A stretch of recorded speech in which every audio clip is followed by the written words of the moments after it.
It's Hugh Wilkinson and Kyle Seeley here again.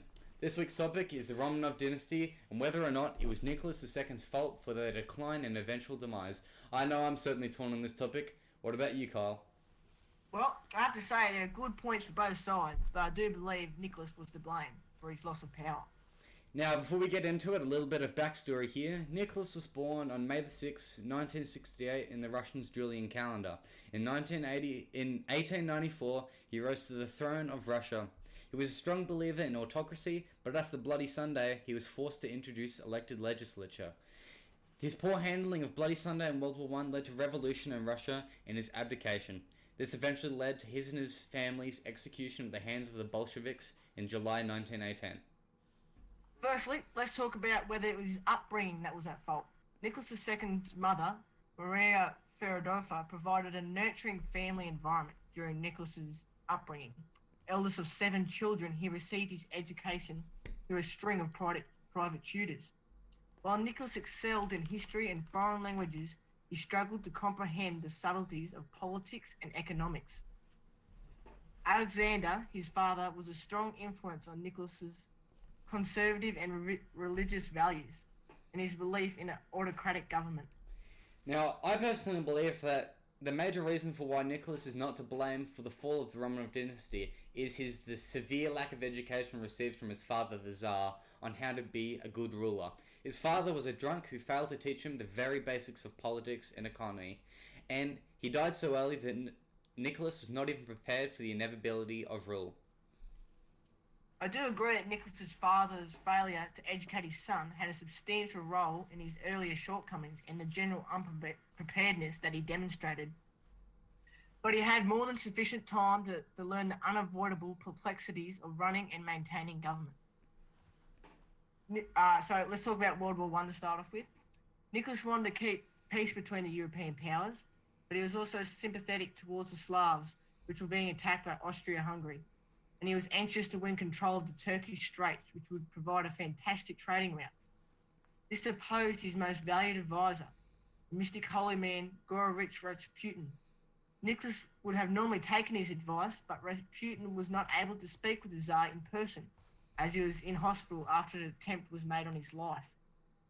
The Tsar was also swayed by his subjects, with whom he was finally popular, as the country united for the first time in years against the common enemy and took their attention away from Nicholas's autocratic government, which he valued so much. The first days of combat were brutal, with thousands of casualties. This was a dawning sign of things to come, as the war would cripple Russia in every aspect, through famine and rampant inflation. Now, I believe ultimately that it was World War I and the issues surrounding it that eventually brought down the Romanov dynasty for good, and it was ultimately Nicholas's fault here. By entering the war, he won the support of the Russian people, which is why I believe that he entered in the first place. Within days of fighting, Nicholas had lost thousands of men, and it had only gotten worse as it continued. News of the poor economic status back home weakened the soldiers' spirit and made fighting impossible, whilst the poor status of the war reached back to Russia and fueled rebellions, leading to the eventual demise of the Romanovs. There, I believe that it was Nicholas's decision to enter World War I that doomed his rule. Now, talking about socio-economic issues now, I believe that due to poor economic management, especially due to World War I, there was a serious socio-economic hardship for the middle class in Russia. This is primarily due to inflation of goods, especially food, at the time, given how desperate the government was for money. Prices rose to an enormous 200% between 1914 and 1916. The food shortage, due to farmers being conscripted into the army, drove prices even higher, and the transport services were primarily used for getting troops to the front. Therefore, food could not reach the major cities at a pace it needed to. Yeah. World War I was an economic disaster for Russia that led to hyperinflation and famine. The hyperinflation destroyed the wealth of the middle class. The food shortages were made worse by the inflation, as the lower class couldn't afford the food.